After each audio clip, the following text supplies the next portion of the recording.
you can preach the gospel through the book of Ecclesiastes. And you can do so powerfully. Why? Because it's real. Because it deals with what we experience in real life. Even going through this book has been a bit like a roller coaster, through all the emotions and the observations and the ups and downs. You know, Koheleth, who is the teacher, Ecclesiastes, he is teaching on real life. Not just some idea of what we hope life will be, but he's saying that we have to deal with time and the frustrations of time. We have to deal with the reality of death. We have to deal with the reality of the futility of our earthly pursuits. And so it's easy to read the book of Ecclesiastes and to feel discouraged, as much as it's easy to be discouraged in life itself, to get down and depressed about the state of life. And sometimes what gets me down, just if I can be honest for a moment, is just the pure logistics of life. Come on, you know, there are major crisis seasons, and we've all been through those, where things fall apart or there is a major thing to be dealt with, and obviously those are difficult moments. But how many of you know that even if everything in your life is going well, just the mere fact that you have to maintain and administrate those good things can be overwhelming in and of themselves? Like, you know, it doesn't matter what it is. God blesses you with a home. Now you have to change light bulbs. That in itself, you know, you have to paint the wall, fix the gate, whatever needs to be done. That in itself can be overwhelming, the logistics of life. And I don't know if you've ever experienced this, but sometimes I sit down with my Bible and I think, okay, right now I want to read my Bible. I want to, you know, maybe it's early in the morning and I want to just spend some time in prayer. And then as I sit there, all of a sudden I remember something that was really important that I have to do this week for work. And that thought kind of invades my space just as I'm about to read the Bible. I think, oh, yes, that's important. I mustn't forget that. And then I think of something else like, oh, yes, and I have that appointment booked later on. And then I go, yes, and that email that I'm supposed to send, I mustn't forget to send that email because it's really important. And reply to that text. And before you know it, you already feel overwhelmed. You haven't even opened your Bible yet. And then sometimes we're tempted to, look, I actually don't have the emotional virtue to get into a spiritual journey right now. So we lay the Bible down. We pray very feeble prayers because we already feel overwhelmed. We think the best thing I can do is just get going with all the things that I need to do. Sometimes you realize that if you have children, that your child has a school project due. And how many of you know, kids never let you know 3 weeks before that they have a school project due. It's always the night before that they'll tell you. Can we just talk about school projects for a moment? I feel like I need some counseling. But like it's the night before, Dad, I have to build the habitat of an aardvark by tomorrow morning. By tomorrow morning. I'm like, why would you tell me now?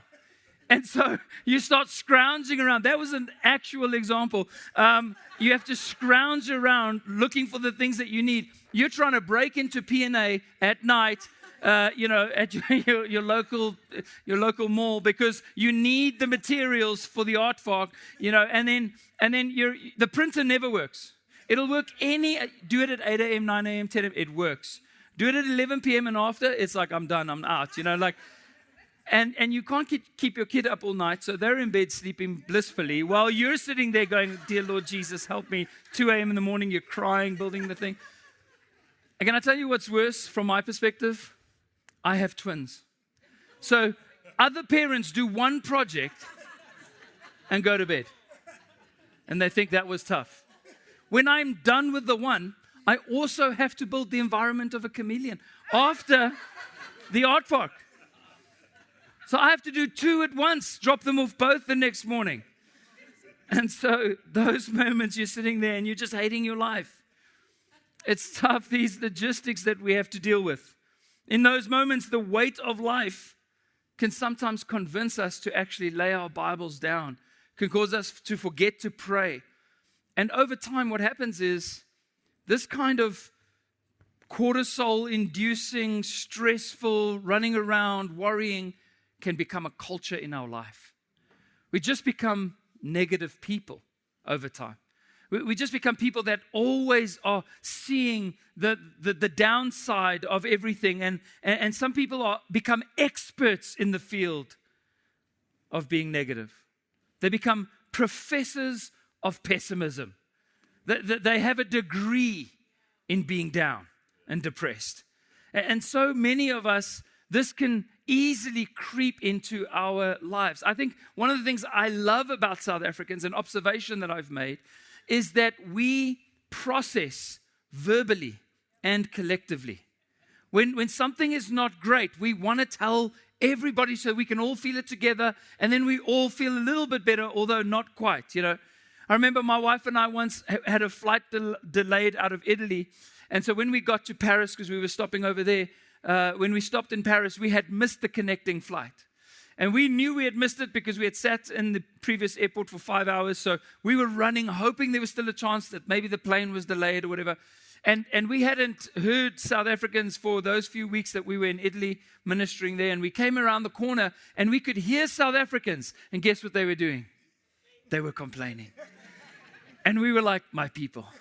We're just like, we just felt at home all of a sudden, because it's like, yes, we're all frustrated. And we came around the corner and there was a group of South Africans standing around the counter there. And they said, they've left us. They've left us. And they started talking about how this plane has left us behind. And I was like, man, I love South Africans. But it can just become such a culture that we talk about everything that's going wrong rather than looking at all the great things that are going right. It can become a culture. And in a world that is constantly negative, the truth is that joy can be a superpower. There's so few people that walk in true joy. Joy can be a key to another world, a portal to a different realm, a door to a different dimension. You could literally live your life in a different sphere if you will allow joy to inhabit your own heart. And so this series is called Under the Sun, because under the sun, guess what happens if you're under the sun, especially if you're white, especially if you're very white? You get burned, okay? You get burned under the sun. But joy is it's like a hatch that takes us above the sun, that takes us beyond the pain that we feel in this life. And that's really what godly and biblical joy speaks of. The Bible speaks about the joy of the Lord being our strength. It means that it doesn't mean that we're not under the sun. It doesn't mean that we're not experiencing those things, but it means that we have a peace that's deeper than those things, a joy that's stronger than those things. We're drawing our joy from somewhere other than under the sun. We're drawing it from heaven itself, and it gives us access to the full joy of heaven, the refreshing. Peter says if you repent and turn to God, times of refreshing will come. There will be a refreshing in your life. C.S. Lewis wrote a book, and in it he said, joy is the serious business of heaven. And so I want to share a message with you today from Ecclesiastes 8 and 9, and I'm just going to touch on some verses entitled Surprised by Joy. Everybody say, surprised by joy. Now, if you don't know this is the book that C.S. Lewis wrote, was called Surprised by Joy. And the book about is really an autobiographical account of his life and his faith and how he came to faith. It tells you all about the journey of C.S. Lewis. And many of you may not know this, but he grew up in a happy home. And he had an older brother, and they loved each other, and they loved doing things together, and all the activities and all the fun they had. And he describes this really blissful life that he grew up experiencing and enjoying. And then when he was 9 years old, his mother suddenly died. And he speaks about how his world just turned gray. A 9-year-old boy who loses his mom. And so for C.S. Lewis, he experienced the pain of everything that felt like joy turning to dust in his mouth, just turning to hardness and losing all of its color. Now, we've all had to battle with these kinds of realities. It's part of life under the sun. And we'll get back to C.S. Lewis in a moment, but let me quickly jump over to the first verse I want to read from Ecclesiastes 8. And so if you have your Bible, you can go Psalms and Proverbs, and then you can find Ecclesiastes right after that. And Ecclesiastes 8, Koheleth, or the teacher, he says this. He says in verse 14, there is a vanity that takes place on the earth. Now remember, vanity doesn't just mean that you're being vain. Vanity, the word is hevel, which means mist or vapor or futility, something that you can't really grasp. It's fleeting. He says there is a vanity that takes place on the earth. Here's the vanity, that there are righteous people to whom it happens according to the deeds of the wicked. And that there are wicked people to whom it happens according to the deeds of the righteous. Have you ever seen that? Have you ever seen that there are people that do not deserve it, that have spent their lives serving themselves and pursuing wealth in a greedy way, and they're hateful towards others, and they don't think of others, and for some reason they prosper. For some reason they seem so blessed. For some reason they're the meanest people, but they end up seemingly at the top of the pile. And then you have people who are good and righteous and faithful and walk in integrity and never compromise, and they seem to suffer. And they seem to experience hardship. This is part of the futility of life, is that there's no direct correlation if you look at the statistics between being good and receiving good. And so we normally have a complaint about this because we feel the injustice about it. Have you ever heard the phrase, why do bad things happen to good people? Like, I'm a good person, so shouldn't bad things happen to bad people? And good things to good people? That feels right to us. That's why our world is so in love with karma. We want to believe that there's some sense of justice that will be enacted out within this realm under the sun. That all things will level themselves out over time. Now, there are real consequences, and those that live a destructive life are bound to experience them. We understand all of those things. But still, when you look at it, there are so many people that have evil intentions, and yet they prosper. And so it frustrates us. And Kohelet says this is part of what irritates me about living life on this earth. Why do wicked people prosper and oftentimes righteous people suffer? It seems to be so inverted. Now, C.S. Lewis, he grows up without a mom. And because of the pain of what he's experienced, he rejects God. And he grows up to become a staunch intellectual and atheist who argues against the existence of God. But as he thought about his childhood, he often thought about these moments of joy that he experienced before she died. And so he felt that if you, in the absence of God, if you want to experience joy, what you need to do is you need to pursue the things that will produce joy. But it's like a mirage. You know what a mirage is? I feel like mirages featured in every movie in the 1980s and 90s. We haven't heard about them for a while, have we? A mirage is when you're in the desert and you think you see water, but it's just a vision that you're having from the heat, and it's just an illusion.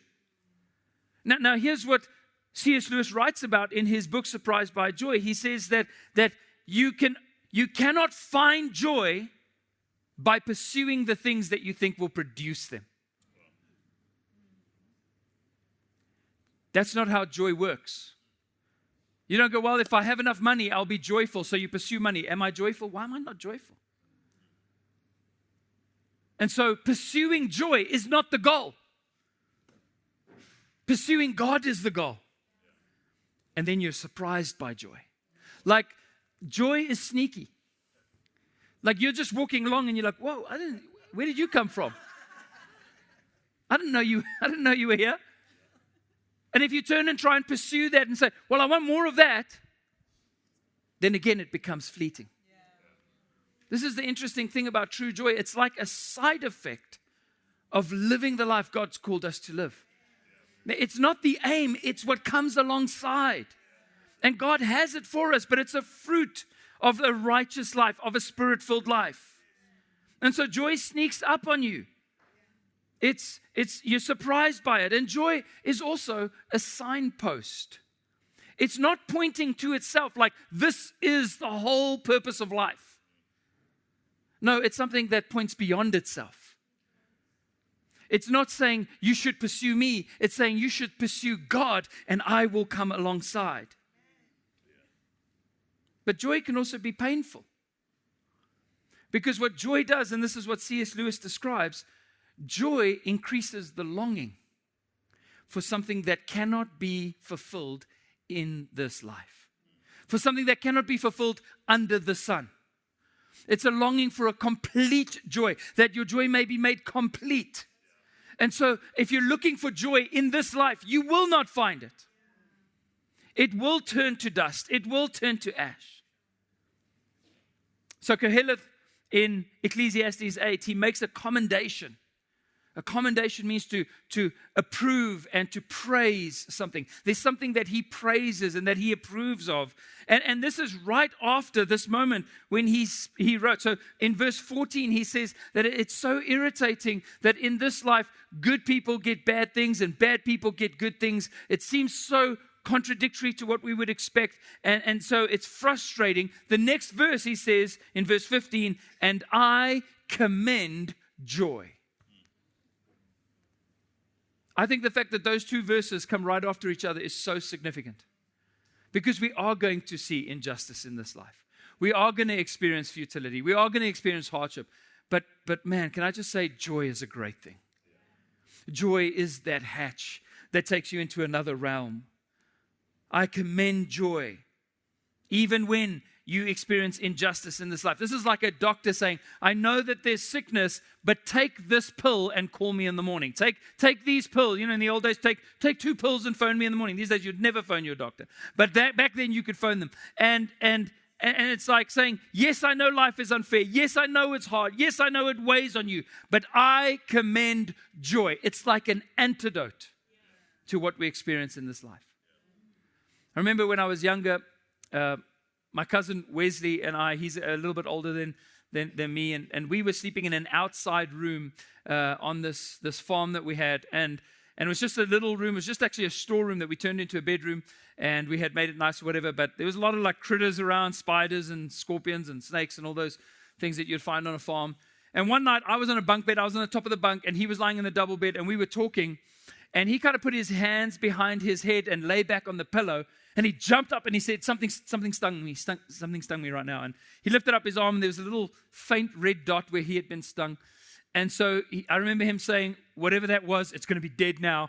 And he shook the blanket and a little scorpion fell on the floor. And he sat down and he said, I'm dead. I'm dead.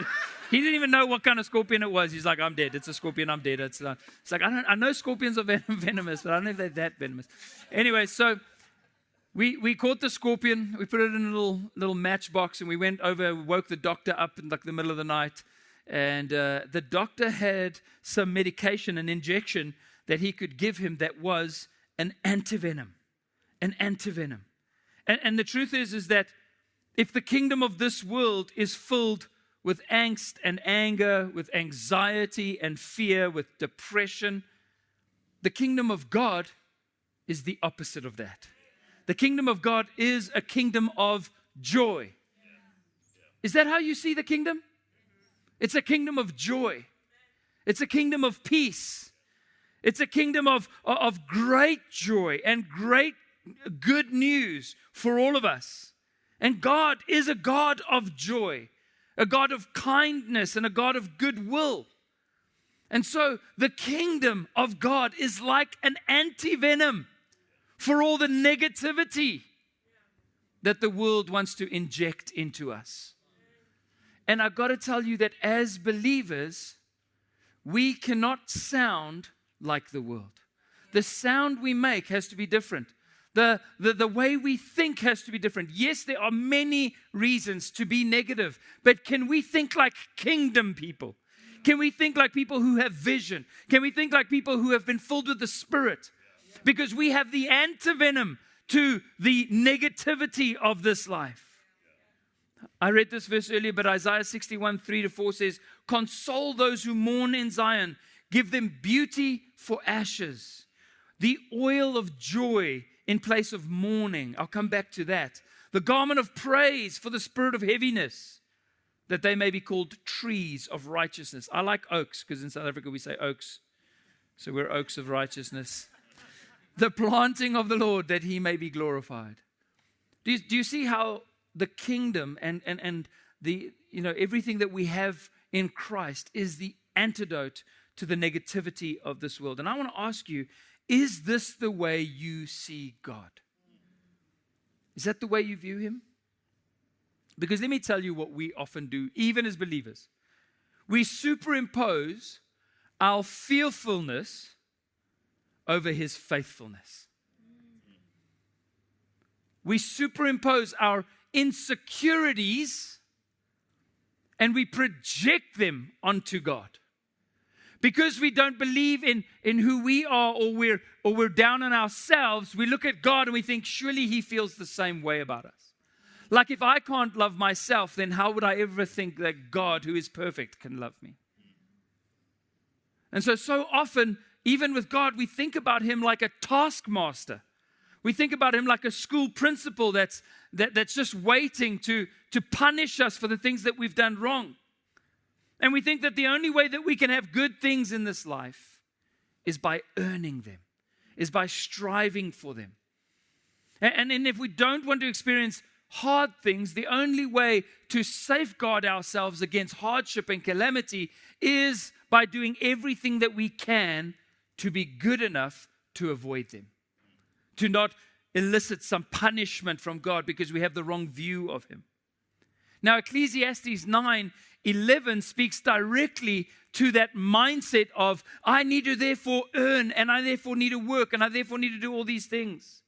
He says in verse 11, again I saw that under the sun, the race is not to the swift, nor the battle to the strong, nor bread to the wise, nor riches to the intelligent, nor favor to those with knowledge, but time and chance happen to them all. In other words, if you're going to try and save yourself by just doing everything you can to be a hard worker, now it's good to work hard, but if you're trying to save yourself, you will be disappointed. Because you still have to deal with time and you still have to deal with chance. And there's no guarantee that it's going to go in your favor. And so Koheleth is commending joy, and he's giving us a few points on how we can live more joyfully. And obviously he was writing, over 1,000 years before Christ.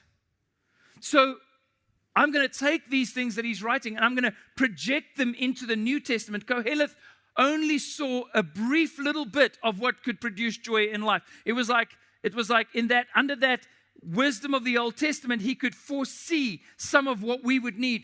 But we can understand the fullness of it because of Jesus. And so for the few minutes we have left, I just want to give you some of these pointers. We're going to read Ecclesiastes 9:7-9, and then I'll extract some things from there. Verse 7 says, go, eat your bread with joy, and drink your wine with a merry heart. For God has already approved what you do. I'll explain that in a moment. Let your garments always be white. Let not oil be lacking on your head.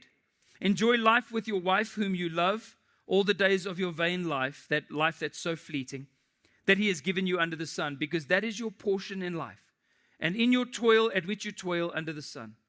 Whatever your hand finds to do, and Pastor Jonathan mentioned this verse last week, do it with all your might, for there is no work or thought or knowledge or wisdom in Sheol to which you are going. And so a couple of pointers here. He's saying that, yes, we're all going to die. So how do we find joy in this life? And again, we're going to project this into the New Testament. The first point is, know that you are approved. Let me tell you, it doesn't matter what you have. If you don't know that God has approved you, not just approved of you, but actually done the work of approving you, then you won't be able to have joy. You'll have no security in your life. Even your relationship with him will feel like it is so fragile.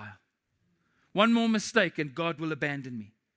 So in the Old Testament, this simply meant knowing that God was for you. Like, don't stress about your life. Go and eat and drink your bread and your wine with a positive heart, knowing God is for you, his favor is for you. But in the New Testament, this is so much more powerful.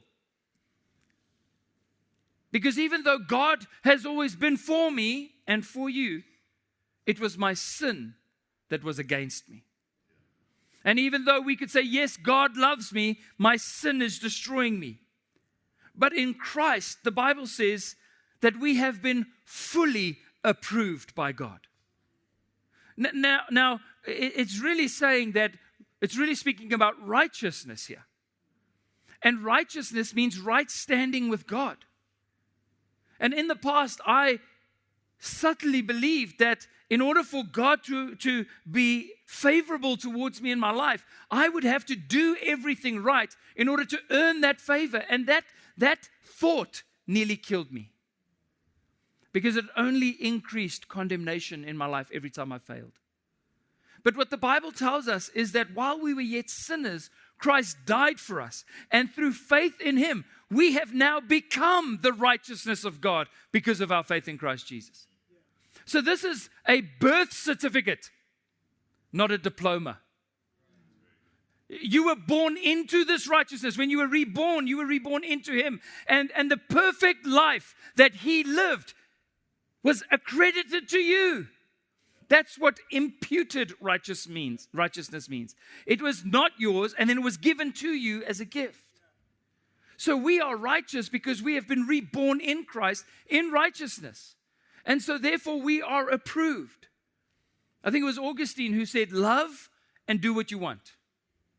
Now some people say, is that not a license to sin? No, because if you love, there's some things you won't do.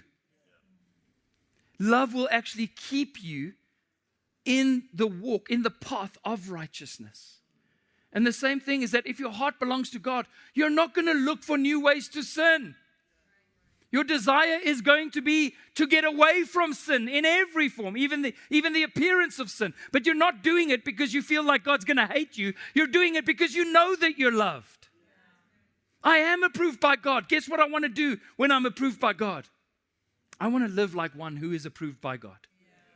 And so you need to, if you're going to have joy and you're going to have this powerful relationship with God, you need to know that He has made you righteous. That you are approved not by your works, but by His works. That you've been accepted and redeemed and that you're loved.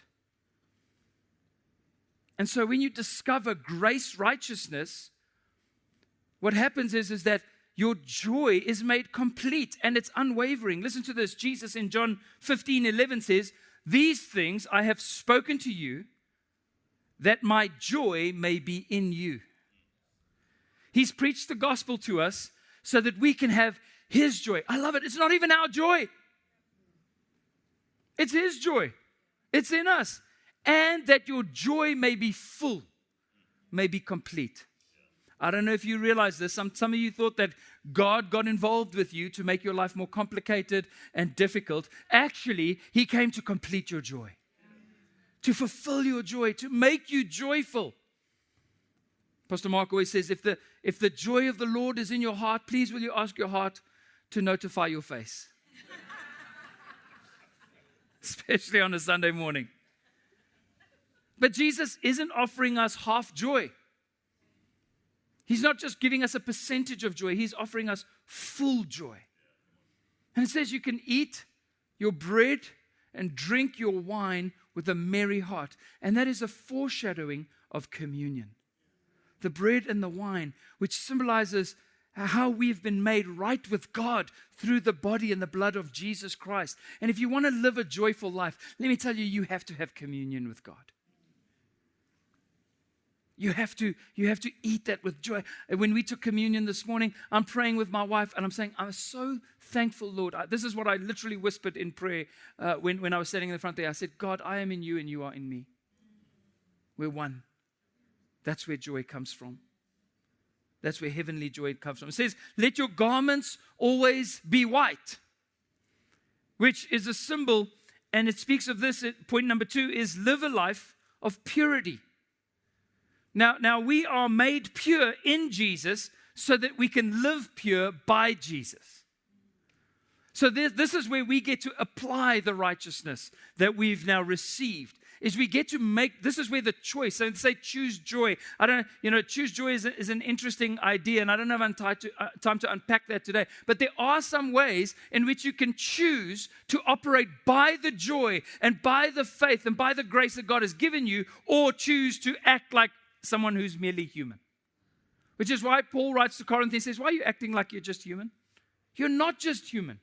You've received more from God. And so we can pursue joy and pursue the life that God has given us, even though we often experience the opposite. when you live a life according to God's design and you choose to honor that design, what happens, the side effect of that is joy. The joy is built in. And so sometimes we need to make sure that we're trusting God so that we can experience the fullness of the joy that He wants us to experience. God didn't get the apostles to write the scriptures because He wanted to make your life miserable. They look a little too happy. Let's give them some verses. Come, guys, we're going to write some verses because they look like they're having too much fun. No, that's not what God was doing. He wrote the verses to bless us, to help us. The angels on the night that Jesus was born appeared to the shepherds in the field and said, we bring you good news of great joy. God is going to turn this thing upside down. And so we need to trust that God's heart is for us. I always tell people this. If you're struggling to obey God, don't try to fix your obedience. Fix your trust. Because if you trust God, you'll obey Him. Some of us are like, I've got to obey. No, you've got to trust. And then you'll obey. That's how it works. So we've got to live lives of purity and integrity. Next it says, let not oil be lacking on your head. Number 3, receive the anointing of the Holy Spirit. You see that the anointing of the Holy Spirit, even in the Old Testament, that anointing symbolized that God had put a supernatural ability on your natural ability. It's a supernatural unction that allows you to do something beyond what you were capable of doing in your own strength. And every morning when I get up here to preach a message, I ask God to anoint me. Now, I know that He has anointed my life, but I ask Him to anoint this moment and anoint how I bring the word to you. And even if I do it very imperfectly, which I do almost every Sunday, that even in my feeble attempts, that God would anoint my feeble words to make them supernatural to you so that it goes beyond what I can do. And so we need to live life under the anointing of the Holy Spirit, the unction and the presence of the Holy Spirit. Now, in the Old Testament, oil on the head was a practice that symbolized that you were joyful. Whereas if you were mourning, you wouldn't anoint your head with oil. But God adds joy. He anoints us. We receive that blessing. And we see in Psalm 23, it says, you anoint my head with oil in the presence of my enemies. Symbolizing special favor and joy in the midst of hardship. In the book of Matthew, Jesus says, when you fast, wash your face and anoint your head so that people wouldn't think that you don't walk around moping, oh, I'm fasting. No, make sure that you look fresh when you go out there. Yeah. In other words, live as if you've received something. Live as if you've received something. Come on, we cannot be believers believing that the creator of heaven and earth loves us, died for us, redeemed us, brought us into relationship with Him, and then filled us with His Spirit. And then walk around like, oh, I can't believe I have to get out of bed today. Now, I know that's human. I know we feel that way. But we have to go beyond that feeling to go, but who am I? Live as if you've received something. Why? Because you have received something. You're not moping around. You're not complaining. You're not slandering. You're empowered. You're encouraged. You're engaged. This is what we've received from the Spirit of God. And what does the Spirit produce in us? Galatians 5:22, but the fruit of the Spirit, I'm not going to read all of them. Love, joy, and peace.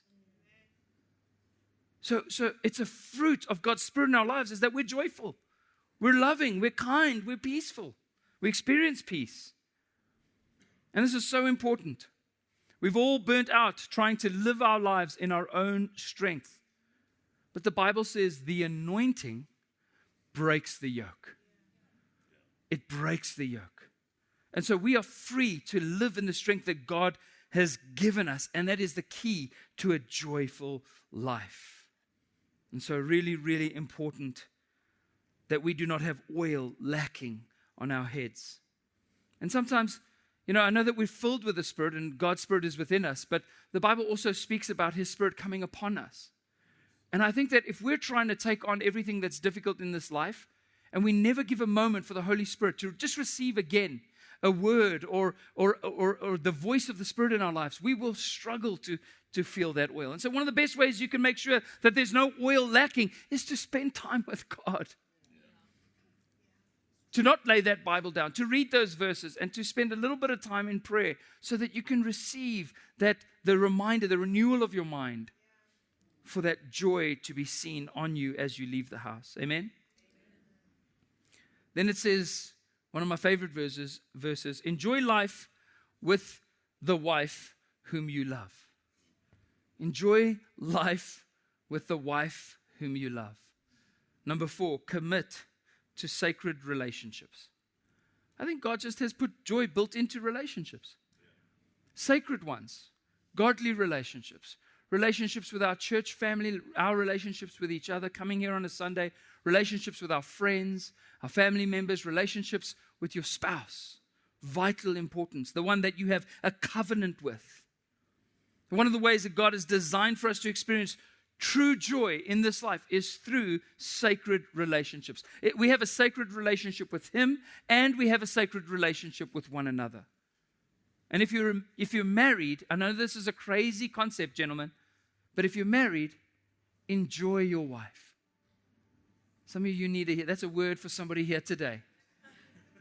Enjoy your wife. Now listen to the key here. Listen to the key. I could say more, but I won't. It says, enjoy your life with your wife. And now the ladies are going to go, yes. I don't even play golf. I don't even watch rugby. It doesn't mean enjoy life while your wife is at home. Enjoy it together. I'm not saying you can't play golf. Just take her with. The point is, it means that we're on this journey together. God has given you a partner. God has given you a spouse. Maybe God has given you a friend. Maybe God has given you a church family. Do life with them. Don't live like two strangers sleeping under one roof or going to one church. Enjoy life with those that God has given you. And then love them. There's joy in loving people. There's joy in experiencing godly relationships with one another. It includes all relationships. Find joy in the conversations, in the moments, in the memories. Get away from your phone for a moment and go have coffee with someone. Just do life with them. Enjoy your life because God has given you this as a gift. And then finally, he says, whatever your hand finds to do, do it with all of your might. Point number 5, give it all you've got. There's just no other way to live. Just give it all of you that you've got. Life is not designed to be lived half-heartedly. Whatever opportunity God gives you, and right now it might not even seem like a significant opportunity, but give it your all. The Bible says work as if you're working unto the Lord and not for a boss or a salary. Come on, just give it your whole heart. And you do so not because your boss is perfect. My staff have a perfect boss, but I know many other... Not because your environment is perfect. Not because all your needs have been met. Not because your grievances have been heard. That's not when you give your all. You give your all because you've received something from God. You're filled with the Spirit. That's who you are. Because you're living under the anointing of the Holy Spirit. Because you're a recipient of grace. That's why you give it all you've got. To your family, to what you do for the Lord, to what you do midweek, you give it all you've got because that's who we are. It's an attitude of life. When I was 18 years old, I went to the Eastern Cape with some friends, and they had heard about a cliff that you could jump off of into this deep part of the river out there close to Kids Beach. And so we hiked for a long way to get to this little cliff that it's not little, but we hiked a long way to get there. And then the climb was the most treacherous thing I've ever done. The climb itself, I thought I was going to die several times. You're slipping, it's like sandstone, you wanted to fall the whole time. I got to the top and I was exhausted. I was like, I'm not climbing up here again. This is a one and done for me. Like I'm getting up right up here and I'm going to jump. And so there was a ledge that was quite high, but then there was a rock that was kind of on top of that was even higher. And so even though it was my first jump, I'm like, I'm going for the top one. I'm going to jump from the highest one because I'm not climbing back up here again. I'm going to go all out from the beginning. And when I was up there, I realized I'd now created a little bit of a ledge. So now I didn't just have to fall down. I had to jump and avoid the rocks as I went. And I thought that that was such a great analogy for how we're supposed to live life. Like not constantly hedging our bets. Not constantly just saying, I think I only have virtue for this. But get to the highest point and jump as far as you can. Because really, do you believe God or not? Do you trust He's with you or not? Just get up and jump. Give it your all. Give it all that you've got. Whatever it is that God has given you to do. D.L. Moody said this, if God is your partner, make your plans big. We're thinking too small. We're trusting too little. In 1 Corinthians 10:31, so whether you eat or drink or whatever you do all of it to the glory of God. Let me tell you this, joy is a superpower in a world like ours. It's the fruit of God's presence in our lives. Now, I'll end with this. I love the Psalms where David speaks to himself. And he says, why are you so downcast within me, O soul? He recognizes that a part of him, the spiritual part, understands the truth of God, but then his soul just kind of is down. And so in the Bible, the word soul can often is where the Bible uses heart, the heart of man. It often means soul. And in other places, it means heart. And so what I realized is I can have a heart-to-heart with myself. My spirit can speak to my soul and say, why are you so downcast within me? And what does he say next? Hope in God. Trust in God. That is the source of your joy. And so if you're in those moments where you feel overwhelmed, speak to yourself. Why are you so downcast right now, soul? Put your hope in God again. And you'll feel the fruit of joy rising up within you. It is a superpower that God has given us. So enjoy your life. Amen? Amen. Won't you stand with me this morning?